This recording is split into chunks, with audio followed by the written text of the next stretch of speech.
Bonjour à tous et bienvenue à nouveau sur le plateau du Private Equity Exchange pour cette 22e édition. On reçoit tout au long de la journée les intervenants, des leaders d'opinion qui nous partagent leurs visions, leurs doutes, leurs espoirs pour l'industrie du Private Equity qui, comme tout le monde le sait, est dans une période à mi-chemin entre succès opérationnel, résilience et en même temps effectivement quelques aspects plus complexes à gérer sur le fundraising ou sur le pilotage du portefeuille.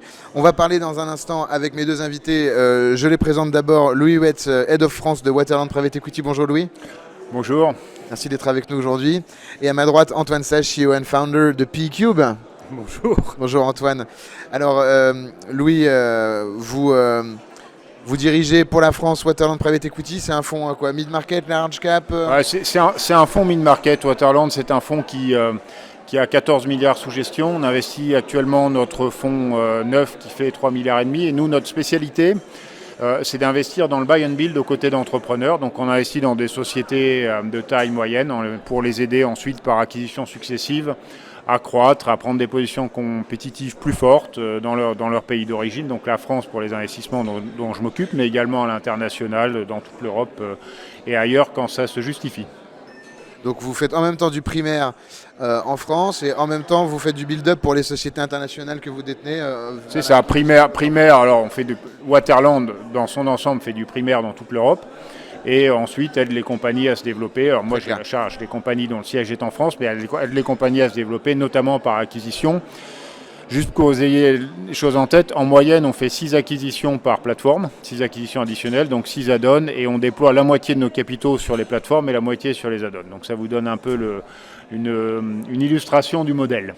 Très beau modèle. Merci beaucoup Louis. On revient dans un instant sur le sujet de notre conférence, de celle que vous venez d'animer, sur le futur des fonds et notamment quel visage auront les fonds en 2050. Antoine à ma droite pour finir les présentations. Donc CEO, un habitué du monde du private equity. Oui. Voilà, et tant et si bien que vous avez sauté le pas en créant une boîte, PeaCube, logiciel SaaS qui aide les fonds grâce à de la tech. Mais comment est-ce que vous les aidez grâce à la tech ? Alors deux choses. Premièrement, en effet, plus de 20 ans en tant que gérant de fonds en private equity. Donc une connaissance assez intime des pain points que nous pouvons avoir et des grands enjeux de régulation et de relations investisseurs et de trouver de nouveaux investisseurs aussi. Et donc, Private Equity Cube, PeaCube, gère justement toute la gamme de besoins et de services liés à la gestion de fonds, à la fois pour les GPs, pour les LPs et tout bientôt pour les sociétés en portefeuille. Magnifique, comme ça les ponts seront bien ouverts entre ces différents acteurs. Louis, je reviens vers vous sur cette question. Voilà. Quel visage aura un fonds en 2050 si le marché se consolide, si les capitaux continuent à arriver avec le retail et les instituts qui investissent des tickets plus importants, si l'ESG a déjà fait... Voilà, on en sera où en termes de structure? Un fonds comment sera structuré en interne, en termes d'équipe Alors, je pense que ce qui fait que le private equity a eu du succès jusqu'à présent et qu'il en aura sans doute dans les prochaines années, les prochaines décennies, c'est la capacité à créer de la valeur. Donc l'industrie devra continuer à démontrer qu'elle peut créer de la valeur et qu'elle peut créer plus de valeur que les autres classes d'actifs et notamment que les autres modes actionnariaux. Donc ça veut dire, ça passe nécessairement par, à notre sens, plus d'accompagnement vis-à-vis des sociétés et un accompagnement plus spécialisé, plus technique et plus diversifié. Donc une capacité à répondre aux problématiques des sociétés qu'on accompagne, qui sont l'internationalisation, qui sont la digitalisation, qui peuvent être la croissance, qui peuvent être à certains moments aussi la recherche d'efficacité, de réorganisation, etc.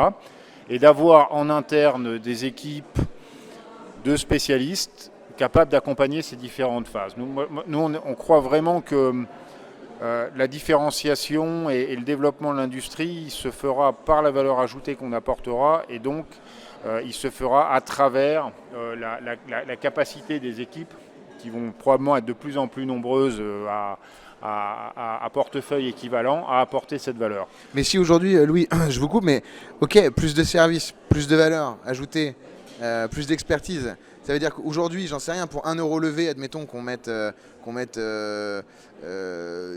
5 centimes, 10 centimes, 15 centimes sur les fonctions support en interne, sur le fonctionnement du fonds, au-delà des investissements, j'en sais rien. Enfin, vous me direz, vous connaissez certainement mieux que moi le spread justement de cet euro levé. Ça veut dire qu'en 2050, pour 1 euro levé, on mettra 20, 30, 40 centimes sur le fonctionnement du fonds, parce qu'il va bien falloir les payer, ces gens. Moi, je pense qu'il y aura différents modèles, si vous voulez, qui coexisteront, comme c'est déjà le cas. L'autre grande tendance qu'on voit déjà, mais qui va continuer, à notre sens, à se produire, c'est la spécialisation. C'est-à-dire qu'il y aura des acteurs, et certains types d'actifs s'y prêtent, pour lesquels, proportionnellement, il y aura moins d'investissements ou moins d'équipes opérationnelles. Bon, on peut déjà penser, par exemple, aux infras, mais il y aura d'autres catégories d'actifs, comme ça, ou aux très gros deals, où proportionnellement, évidemment, le levier des fonds levés par rapport aux équipes est plus important. Et puis, il y a plus de choses qui sont faites en interne dans les sociétés. Et puis, donc cette partie-là, elle va continuer à subsister, à grossir, mais il y a aussi une place qui, à notre sens, va beaucoup grossir pour les acteurs spécialisés capables d'apporter une valeur ajoutée importante sur des sociétés peut-être de taille plus petite, sur des investissements un peu différents, éventuellement sur des repositionnements stratégiques. Et pour ces gens-là, oui, probablement, il y aura toujours une recherche d'un rendement supérieur, évidemment, puisqu'on est sur des classes d'actifs plus risquées, mais avec un investissement opérationnel probablement plus important. Et donc, pour répondre à votre question, oui, sans doute une part de la gestion de la société plus importante associée à ces supports. Je sais que vous devez aller rapidement attraper un train, donc merci infiniment d'être resté avec nous. Je vous en prie, merci de votre accueil. J'ai été ravi de participer à l'année prochaine, Louis. À l'année prochaine. Pour la 23e édition, merci. Au revoir, Louis. Antoine, je me tourne vers toi. Donc, on a beaucoup parlé tech avec les fonds depuis 2 jours. Là, sur cet événement, on a 1000 participants.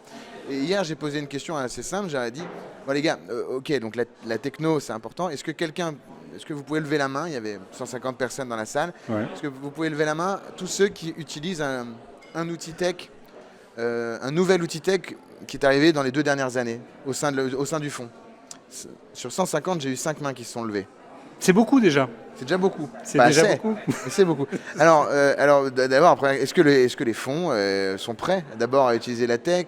Est-ce qu'ils le font réellement? Est-ce qu'au-delà d'un Excel, et ensuite, est-ce qu'il y a certains segments de la tech, c'est très reporting, le reporting marche peut-être bien, on voit beaucoup de solutions ESG qui se lancent également, ou alors est-ce qu'il faut justement, plutôt comme toi, proposer une workplace collaborative globale pour gérer les différents aspects? Mais très modulaire. En réalité, les gérants font bien le job. C'est terrible à dire. C'est-à-dire que réellement, sans digitalisation, c'est ce que nous venons de voir dans la précédente table ronde, les fonds font bien le job. Et donc, pourquoi changer quelque chose qui fonctionne? Et 2 éléments à cela, et c'est ce qu'on peut constater sur le marché, c'est que, je me retrouve avec un afflux considérable de nouveaux investisseurs que je ne suis pas habitué à gérer, et eux, comment je vais faire? La digitalisation est nécessaire, et là, il faut un outil. Si je passe d'une situation où j'ai 50 LP, que je connais très très bien depuis 20 ans, et que je me retrouve avec 600, 700, 1000 LP, la situation de facilité, c'est-à-dire on va créer un feeder, la distribution, c'est pas mon job, etc. Mais une fois que le LP est devenu LP, que ce soit au travers d'un feeder ou en direct au sein du fonds, il va se passer une chose extrêmement simple. Il va falloir que je crée une relation investisseur avec ce dernier. Et c'est une relation investisseur de quelqu'un qui, comparativement à un investisseur institutionnel, aura mis beaucoup moins d'argent chez moi. Mais par contre, investisseur moins sophistiqué, donc qui va expect plus d'attention. Plus d'attention, plus de didactisme. Et pour reprendre ce que Louis évoquait auparavant, en réalité, c'est un des principes du private equity, c'est l'accès à une économie réelle, tangible. Et donc pour la rendre tangible pour un investisseur nouvellement arrivé en private equity, il va falloir bien lui expliquer, bien l'accompagner et bien lui permettre d'arbitrer là où il a envie de mettre son argent. Non pas simplement la première fois, mais les fois suivantes. Parce que c'est un engagement au long cours et à long terme. Et on voit que tu es dans le private equity depuis un moment, parce que finalement, un des cases que tu mets en avant, c'est le case que tout le monde a en tête, c'est le retail. Donc aujourd'hui, je suis un fonds mid-market et j'ai pas les épaules, parce que j'ai pas les équipes, pour vraiment aller voir AXA et dire tiens, tu vas me distribuer. J'ai besoin d'un outil derrière pour me rassurer l'équipe, et puis pas forcément avoir embauché toute une armée pour gérer derrière. Donc direct, boum, j'ai mon case avec P-Cube. Oui. Si on devait revenir sur une deuxième, par exemple une key feature, une killer app que vous avez développée dans PeeCube et qui plaît énormément. Il faut en choisir une, Antoine. Je me doute qu'il y en a des dizaines, mais il faut en choisir une. Non, on va en choisir une. Il y a des choses très fonctionnelles qui sont vraiment des besoins métiers, standards. Je suis investisseur en private equity, dans plusieurs fonds. Et j'ai un problème extrêmement simple, c'est que je ne parviens pas à réconcilier là où j'en suis réellement. J'ai un dépositaire qui m'envoie un état, j'ai mon bulletin de souscription, ou mes bulletins de souscription originaux, j'ai mon reporting trimestriel avec des éléments de valorisation, et c'est à moi de faire le job de réconcilier tout ça. J'ai pas le chiffre, j'ai pas la case. J'ai pas le chiffre, j'ai pas combien en euros, en dollars, en sterling, je ne sais pas combien ça représente. Et même, je vais aller un petit peu plus loin, on me donne une valeur fixe et non pas un cône de valeur. Ce que j'appelle un cône de valeur, c'est d'un point de vue probabilistique, tu as, dans 80% des cas, tu vas te retrouver là. Mais si en réalité, ça décroche, le niveau de risque, c'est celui-ci. Donc je me retrouve avec une valeur unitaire qui, de mon point de vue, est très bien à ce stade, mais on ne va pas tenir la course au long cours en offrant cela. Et donc il va falloir donner un peu plus de souplesse dans la compréhension et dans le fait de challenger. Et donc on s'approche de notions de value at risk qu'on connaît très très bien dans les marchés cotés, de dire en définitive ce que j'ai en portefeuille. On dit que ça vaut 100, et honnêtement ça vaut peut-être 100, mais quels sont les risques que ça vaille 80 ou 120 ? Est-ce que je suis à l'aise dans cette zone-là ? Et je vais un pas plus loin, et ça on sait très bien faire, et si je vais un pas plus loin, si je ne suis pas à l'aise avec ça, comment je fais pour en sortir ?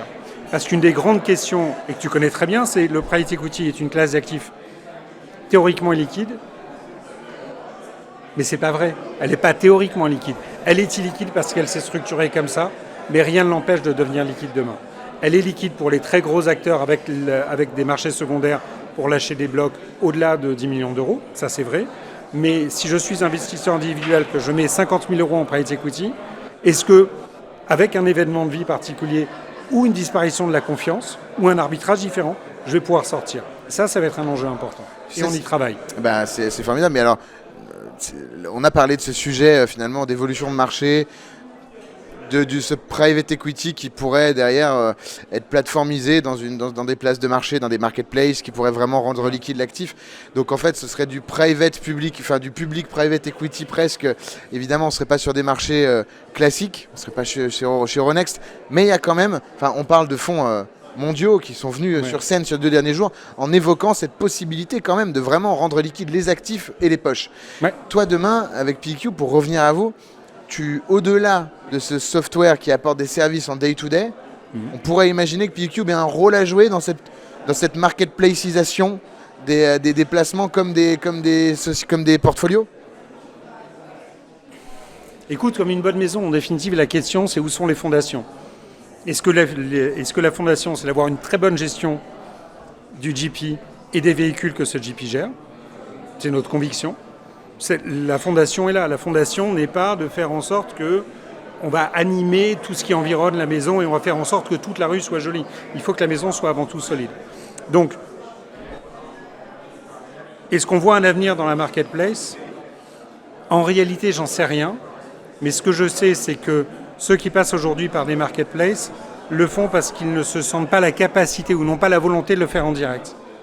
Mais qu'est-ce qui empêche aujourd'hui un très gros acteur, comme la BPI l'a fait récemment, de dire « je suis émetteur de part de private equity dans un marché retail ».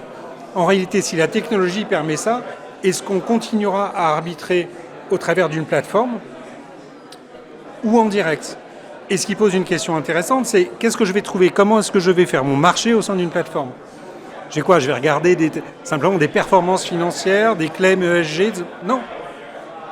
C'est une industrie qui est structurellement particulière, c'est-à-dire que les individus, les différents gérants de ce marché doivent pouvoir se distinguer les uns des autres et doivent être suffisamment différenciants pour qu'on puisse les choisir. Et là, le marché devient splendide. Mais est-ce qu'une plateforme très froide, très financière, très quantitative va permettre de passer ça ? À la fin, je vais investir parce que tel gérant me convient. Ou alors il est tellement différent de moi que je préfère lui confier son argent parce que si moi je le gérais, ce serait moins bon. Et c'est là où l'enjeu de la plateformatisation devient un enjeu très intéressant. Il faut que les gérants puissent émettre eux-mêmes et n'aient pas peur d'émettre parce que la technologie leur permet et les plateformes vont permettre d'assurer ce marketing qui va permettre à un investisseur potentiel en private equity d'opérer ses choix. Donc les deux ne sont pas antinomiques.